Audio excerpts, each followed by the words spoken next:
Welcome to our series of lecture on the history of the Order of Augustinian Recollects. Now, I'm going to share with you on the history proper of the birth of the Augustinian Recollection. But before we proceed, let us recapitulate of what we discussed last time about the reform movements within the Order of St. Augustine called the Observantine Reform. So let us again review of what we discussed last time. And these are the following things that I shared with you last lecture. First, the reform movements in the other religious orders as well as the Augustinian order existed before the official birth of the Spanish Augustinian Recollection in 1588. So the reform movement within the order of St. Augustine and other religious orders were going on even before 1588, the year of the birth of the Augustinian Recollection. And second point that we were able to discuss last lecture, was that the Augustinian Recollection was born from the desire of the Augustinian observants in Spain, especially in Castile. This group of observantine Augustinians wanted a more rigorous and perfect way of life. That's why the Augustinian order in Spain was enjoying this, we might say, revitalization of reform within the order. And many of these were Augustinian observants.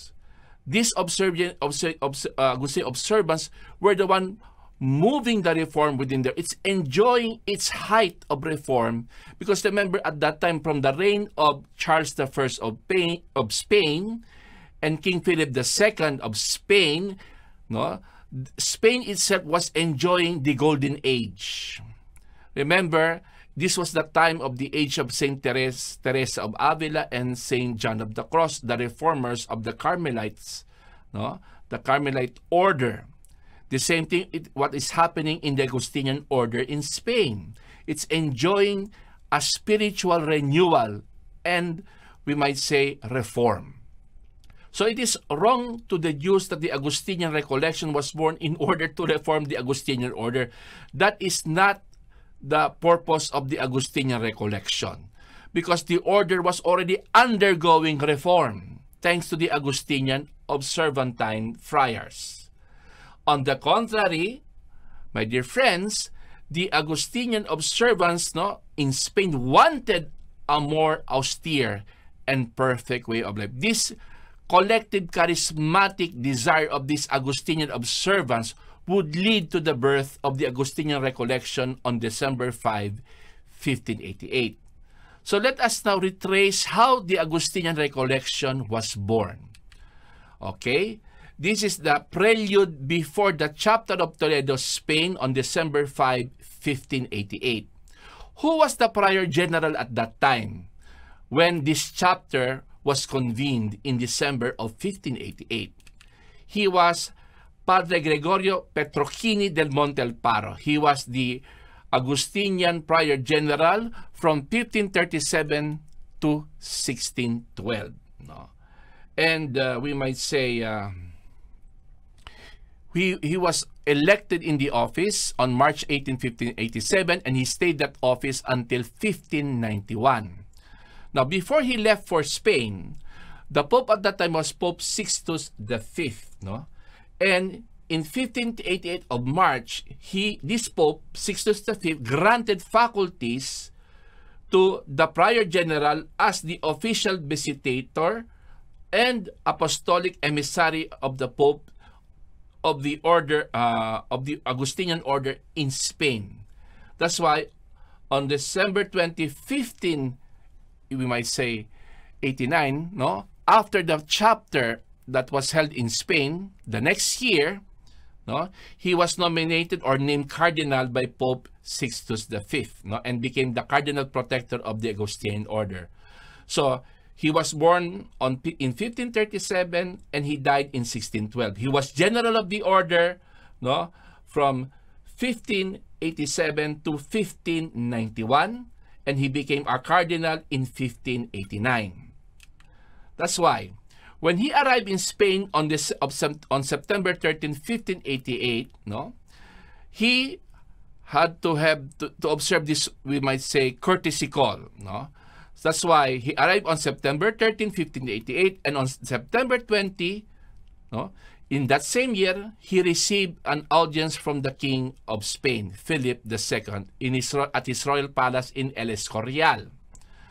Now, the king told the general of the Augustinian, Padre Gregorio, that he has to talk with his confessor, Diego de Chavez, a Dominican, to inform him of his royal will, what he wanted, no, to be done in the chapter that would be held in Toledo, Spain, in December. So remember, he began this general began his visit, and as the apostolic emissary, in order to check if the reform is being undertaken by the Augustinians in Spain, and he would preside over the general chapter of the provincial chapter of the Augustinians in Toledo that was scheduled in December of 1588. But before that, as early as September, no, the King of Spain, Philip II, told the general, Padre Gregor, to talk with his Dominican confessor, Diego de Chavez, to manifest his royal will. And what would that be? Would that royal will be? Okay. So the next day, no, Padre Gregorio met the confessor of King Philip II. He was, of course, Padre Diego de Chavez. And the confessor told Padre Gregorio of the king's will. And what was the king's will? The king wanted, no, in the Augustinian province in Castile and his realms in Spain, that Recollect houses for friars as well as nuns would be, we might say, established. So that was his royal will. The will of King Philip II, that there should be Augustinian Recollect houses for men and women to be established in Castile as well as in his kingdom of Spain. So that was his royal will. So the royal will was executed, and when the chapter of Toledo was convened, royal will was expressed by the prior general. This is what King Philip II wanted, and this was approved, no, by the members of the chapter of Toledo. That was on December 5, 1588. No? That's why this was the official date of the birth of the Augustinian Recollection, which was the manifestation, no, and obedience to the command of Philip II. That's why the experimentation of this way of life, the Augustinian Recollect way of life, was held in the monastery founded before by Alonso de Orozco in Talavera de la Reina in Castile, Spain.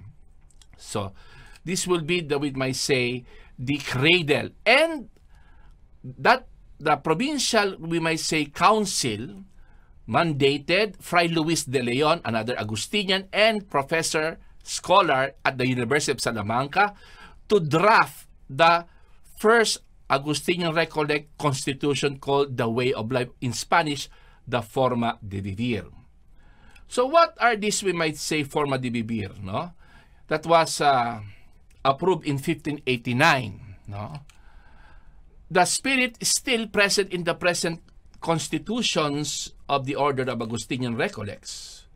First, it delineates, no, the idea of recollection, which included the spirit and exercise of prayer, penitence, and continuous conversion, which is manifested in the external works, even the external organization of the order. So this is the spirit of the Forma de Vivir, still enforced in our present constitution.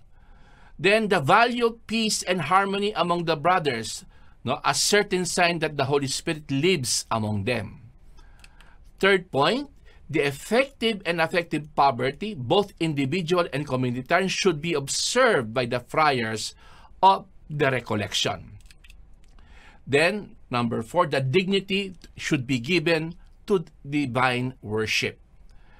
My dear brothers and sisters, this is the mark of an Augustinian recollect. No? Special attention is given to the celebration of the liturgy, especially the Holy Mass. Number 5, the appreciation of penitence as an indispensable requirement for a life of prayer.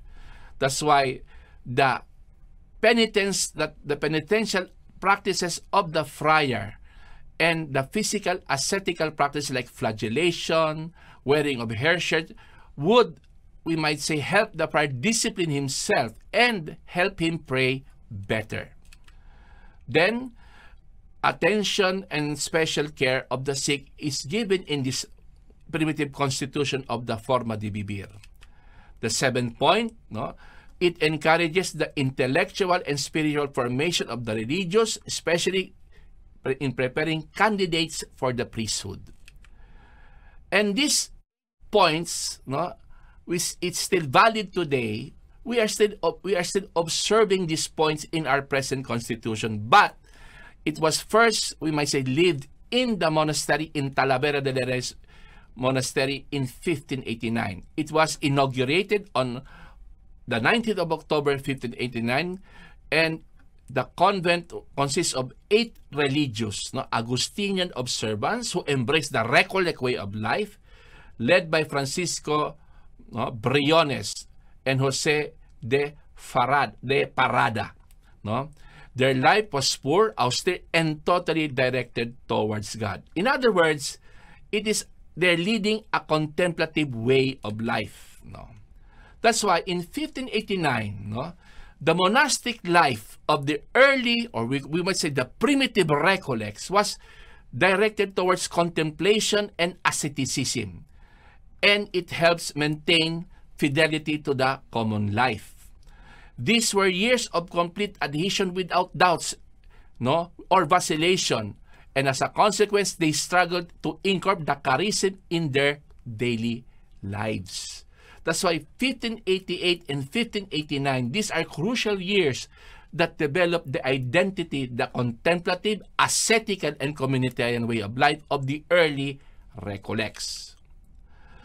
They should thought of themselves as members of a contemplative community, and with demanding ascetical tendencies as they include these ideas, no, in their program of daily life. No? As much as possible, they avoid going out of the monastery.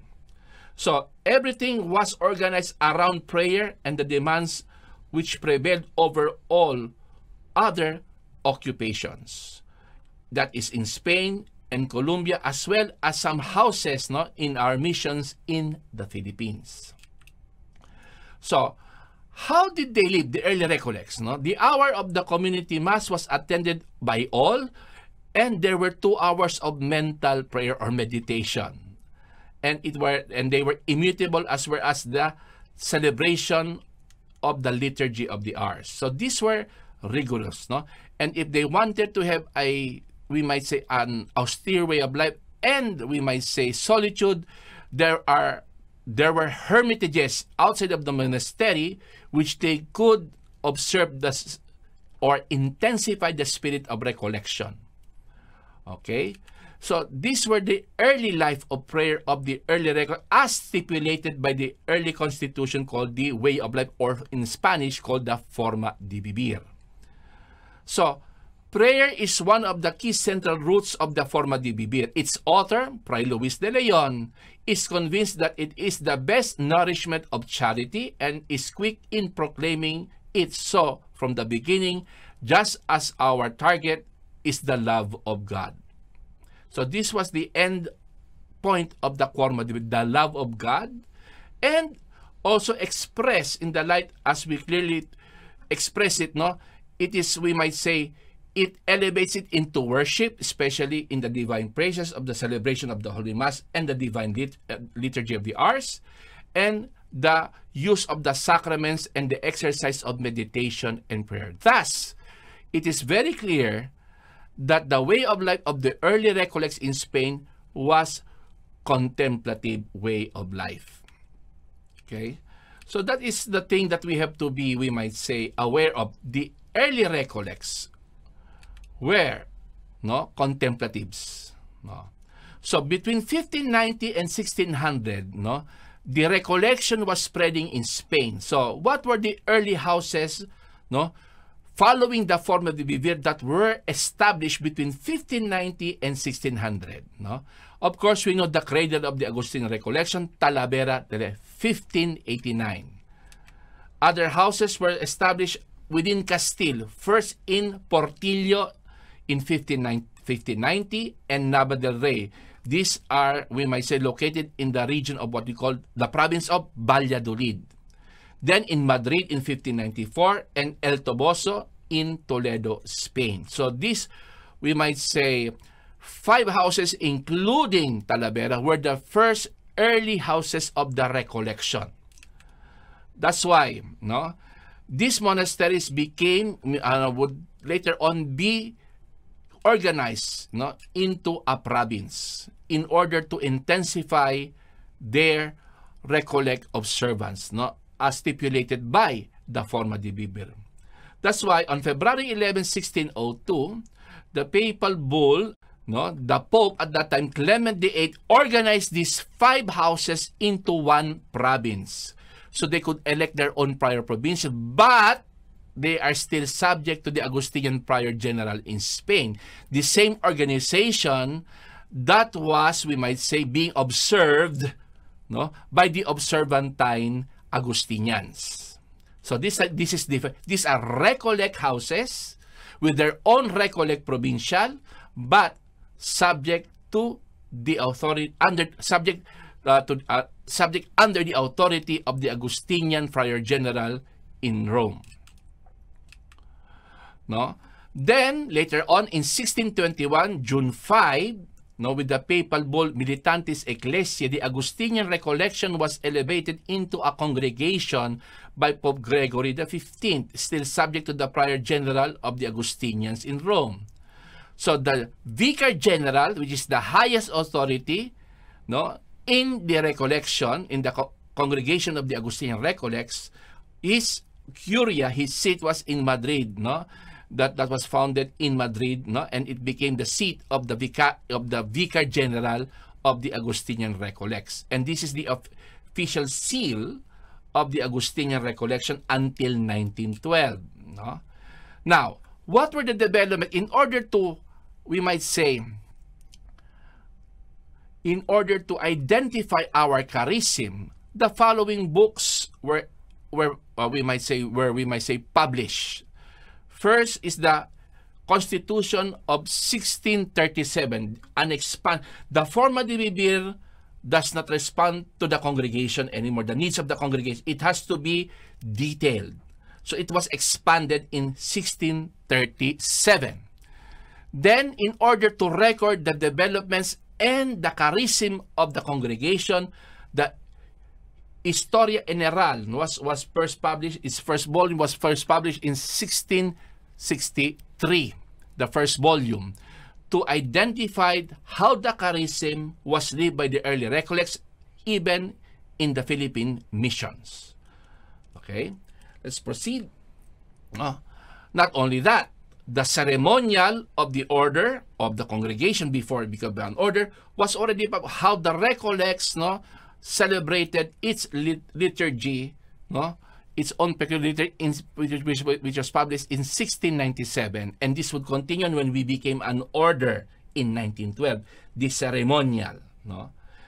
Now, this is the, we might say, the organizational structure of the congregation. Since as a congregation, no, the papal, we might say, bull gave the prior provincial the right to subdivide the houses according to provinces, no, religious provinces geographically located, no.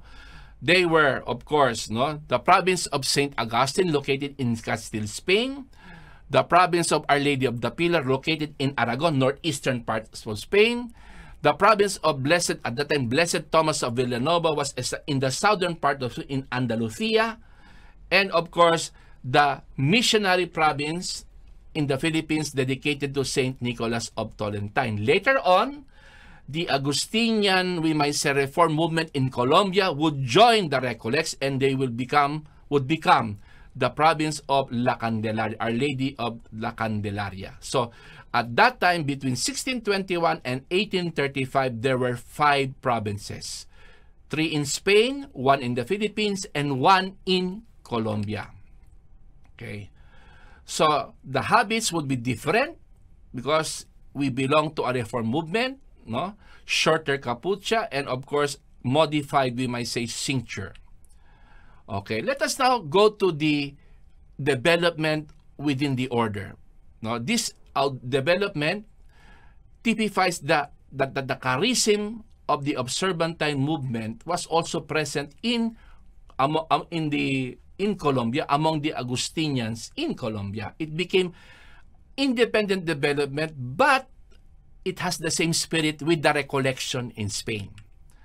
So that's why at the beginning of the 17th century, imitating the Spanish Recollection, another reform movement sprang up among the Augustinians in Colombia. That's why in 1604, the Provincial Council of the Province of Our Lady of Grace in Colombia assigned the monastery of El Desierto de la Candelaria to the promoters of the Augustinian reform and gave them the norms of life essentially the same as those written by Fray Luis de Leon.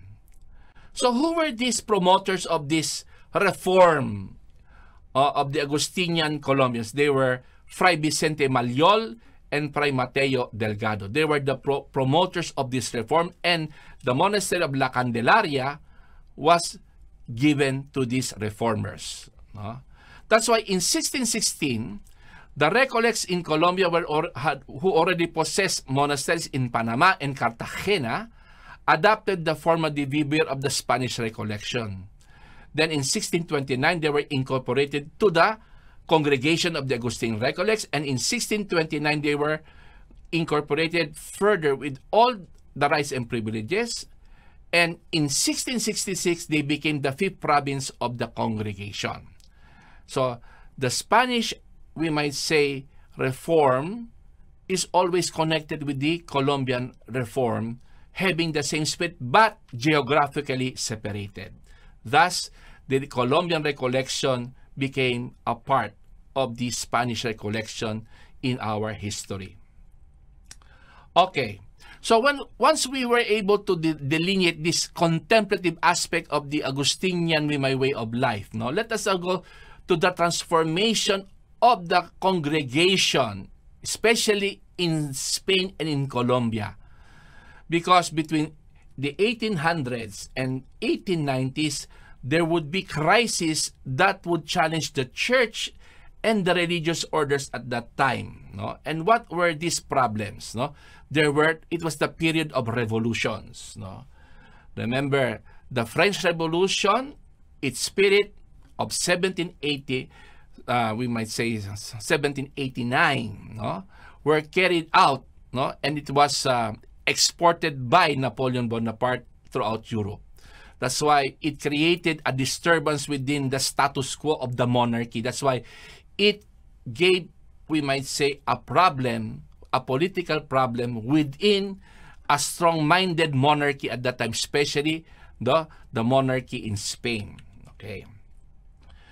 By the 19th century, another problem that Spain had to face was the loss of their Latin American possessions. They declared its independence from Spain in 1821. And the only colonies left under Spain were the Philippines, Cuba, and Puerto Rico. Okay. And there were dangers, of course, at that time when the liberal governments, which was under the Freemasonry, began to take over the government and stage a persecution, anti-church persecution within Spain and Colombia. That's why we might say these profound changes, especially in the governance of Spain, created problems within the order as well as the church. It stripped of the Recollects of their monasteries, created obstacles for their common way of life, and transformed them into an apostolic and missionary community. Because of their missions, they were spared from total extinction. That's why the Augustinian Recollection at that time had to adapt to the signs of the times. That's why for more than a century, the missions and the ministerial apostles have been their almost exclusive occupations. That's why, the Augustinian Recollects in Europe did their best to survive amid political turmoil in the 18th and 19th century. Similar in the Philippines, the Recollects were doing their best to maintain their mission since they were dependent on personnel coming from Spain. However, in Spain, the political situation began to change from bad to worse. In 1835, the liberal and anti-clerical elements got the upper hand in the government in Spain and began the persecution of the Catholic Church.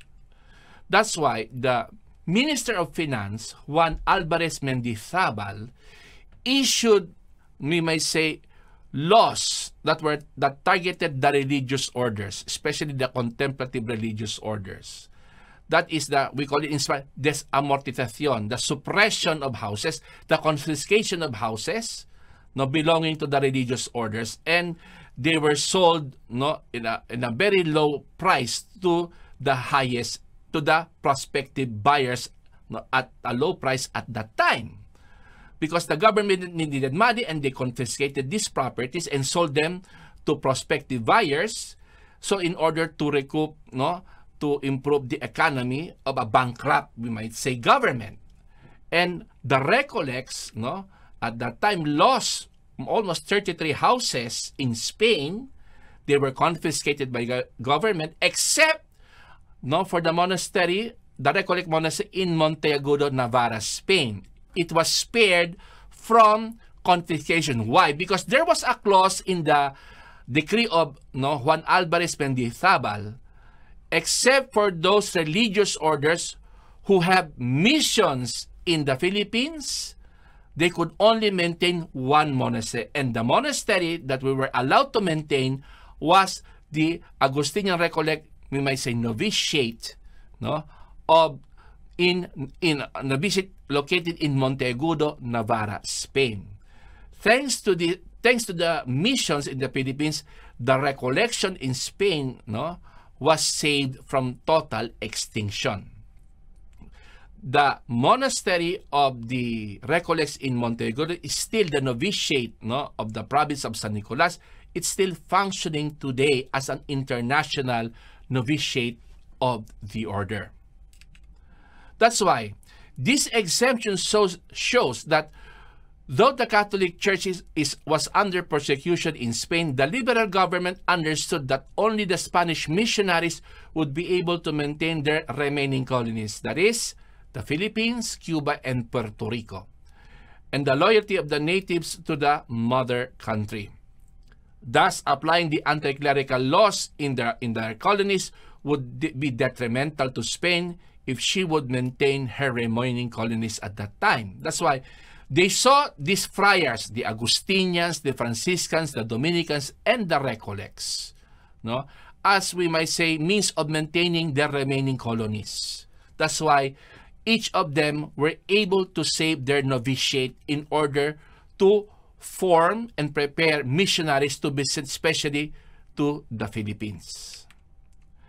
By 1837, the Augustinian Recollect province of San Nicolas de Tolentino in the Philippines and the province of Nuestra Señora de Candelaria in Colombia, during these years of the 19th century, within the 19th century, and the congregation's novitiate in Monteagudo, Spain, and the friar of San Ildefonso in Rome, Italy, were the remaining communities of the congregation.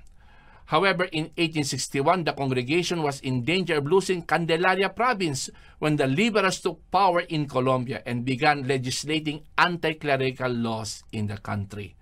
But thanks to the strong province of San Nicolas, they were able to save the Candelaria province in the year 1885.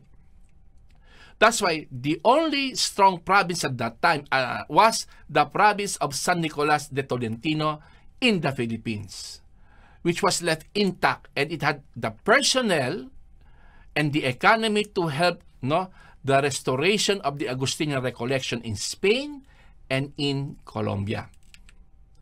That's why the anti-clerical legislation in Spain, later in Colombia, prevented the Augustinian Recollects to live their contemplative and common life. As a result, the unfavorable situation transformed them into an apostolic and missionary congregation in order for the Recollection to survive. They have to adjust their charism as a missionary and apostolic congregation.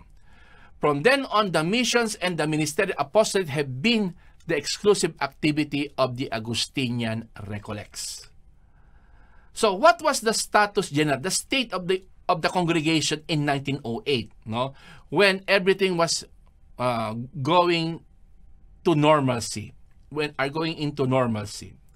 So, in 1829 was the last general chapter held before the 1835 persecution.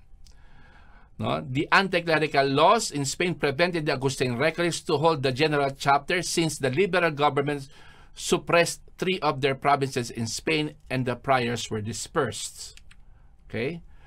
As I said before, 2 provinces remained under the congregation. In the Philippines, the province of San Nicolas de Tolentino, and in Candelaria, the province of Nuestra Señora de la Candelaria. Virtually for some time, the Augustinian Recollects were leaderless. To save the congregation, the Apostolic Commissary was named by the Vatican, ad nutum sancte sedis, and 4 Augustinian Recollects at that time led the congregation as apostolic commissaries in order that the remaining provinces and their house community in Rome would move on and wait for the proper time to have a general chapter. That's why the apostolic commissaries led the recovery of the congregation. In Spain, 2 more monasteries were acquired for the foundation of future Recollects, namely Marsilia, again in Navarra, in 1865, and the monastery of San Milian de la Cogolla in La Rioja, which was acquired in 1878. The dying province of La Candelaria in Colombia was revived when a batch of Spanish Augustinian Recollects led by St. Ezequiel Moreno arrived in 1888 and reinforced the shrinking Colombian Recollects. By the 1890s, all was faring well in the congregation's recovery, and there were around 330 Augustinian Recollects throughout the world working only in the mission field of the congregation, that is in the Philippines. However, the San Nicolas province also suffered persecution during the Philippine Revolution. And because of this crisis, they had to look forward, to look for other mission fields in order to survive. That's why, thanks to the Philippine Revolution, the Recollects were able to get out of the Philippines and expanded their missionary horizon in Latin America. One group went to Venezuela and the other group went to Brazil. That's why the Philippine Revolution became, we might say, the catalyst of expanding the missionary horizon of the Recollects, not only in the Philippines but also outside of the Philippines, especially in Venezuela and Brazil, or Brazil in South America. That's why since 1898, there were around 590 Augustinian Recollects around the world working in different capacities. But the congregation needed the direction of their raison d'etre, the reason of their existence. What is now their status in the church? According to our Rome-based historian, Father Angel Martinez Cuesta, the order's foremost historian gave the reason on why the general chapter of 1908 was convoked with urgency. He said, the general chapter of 1908 gathered in the convent of San Milian de la Cogolla is like a stop in the journey, allowing the Recollects to view the horizon and chart their direction with surer criteria.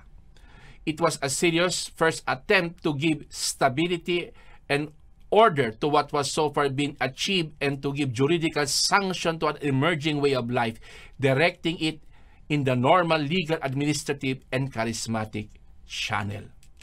That's why the general chapter that was convoked in the Monastery of San Milian de la Cogolla in 1908 redefined the charism or adapted the charism of the Augustinian to the signs of the times. That's why it was held from July 16 to July 26 of 1908. 21 Augustinian Recollects met in this monastery, and it was presided by the papal nuncio at that time, Monsignor Antonio Vico. That's why the General Chapter accomplished the following: 28 determinations touching the different aspects of the life of the Augustinian Recollection were made. A Vicar General was elected in the person of Reverend Father Fray Enrique Perez de la Sagrada Familia, along with 4 councilors, and affirmation that the present aim of the congregation is the pastoral life in all its manifestations. That's why, what is this, we might say, manifestation of the pastoral life, no? That defined the Augustinian Recollect charism. First, the congregation is both contemplative and apostolic. Second aim of the 1908 General Chapter is the formation of the religious. Then, third, opening their doors more to foreign missions. The fourth, opening their doors to formal education. And the fifth agendum of the 1908 General Chapter was preparing the congregation to become a full autonomous religious order. That's why, no, these concerns, no, of the 1908 General Chapter gave full direction, juridical direction to the Augustinian Recollection, no, in the 20th century. That's why this, we might say, General Chapter, no, rediscovered the true charism of the Augustinian Recollection, because after 1835, the Augustinian Recollection was in danger of losing its contemplative and communitarian characters in favor of activism manifested in pastoral ministry. Finally, by hindsight, the 1908 General Chapter prepared the Augustinian Recollection to face the challenges, no, of the 20th century without losing its true identity. The 6-year period after the chapter saw the decisive overcoming of the crisis that the Recollection faced in the 19th century. During those 6 years of applying the determination of the 1908 General Chapter, the Augustinian Recollects reaped the fruits that the Capitular Fathers had sown in San Milian de la Cogolla in 1908. And one of these fruits was the elevation of the Augustinian Recollect congregation to an autonomous religious order on September 16, 1912. No? That's why on September 16, 1912, Pope Pius X, in his papal letter, Religiosas Familias, officially granted the Augustinian Recollection the full autonomy of a religious order. And because of this, we might say, accomplishment, the Church acknowledged that the Augustinian Recollection had to contribute, no, had contributions, no, given to the Mother Church, and it will continue to do so as a religious order when it was elevated by Pope Pius X on September 16, 1912. Thus, thanks to the pioneers, thanks to the apostolic commissaries during the period of crisis, the Recollection was kept alive, especially by the province of San Nicolas de Tolentino in the Philippines. The next part of our lecture will be the arrival of the Recollection, Augustinian Recollection, in the Philippines, and the birth of the missionary province of San Nicolas de Tolentino.